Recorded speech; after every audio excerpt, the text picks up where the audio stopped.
Bupati Pekalongan Fadia Arafik ternyata disebut sebagai bupati yang rakus. Ini merupakan kesaksian pengusaha percetakan asal Kabupaten Pekalongan yang dikenal bernama Mas Peng yang pernah mengkritik gurita bisnis Fadia Arafik pada November 2025 lalu. Video itu viral lagi setelah diunggah sejumlah akun Instagram pada Selasa 3 Maret 2026 usai Fadia Arafik kena UTT. Berdasarkan penelusuran tribunnews.com, video tersebut bersumber dari akun YouTube Dokumenter Files. Video berjudul Mas Peng mengajak membangun Kabupaten Pekalongan yang diupload pada 5 November 2025.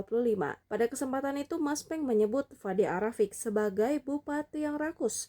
Semua tidak lepas dari pengalamannya menjalankan usaha sejak 1991. Sebutan Bupati Rakus menurut Mas Peng didasari karena Fadia Arafik membuka berbagai lini usaha yang bersaing dengan warganya sendiri. Mas Peng merintis usaha yang didirikan Fadia Arafik, mulai warung makan dan catering.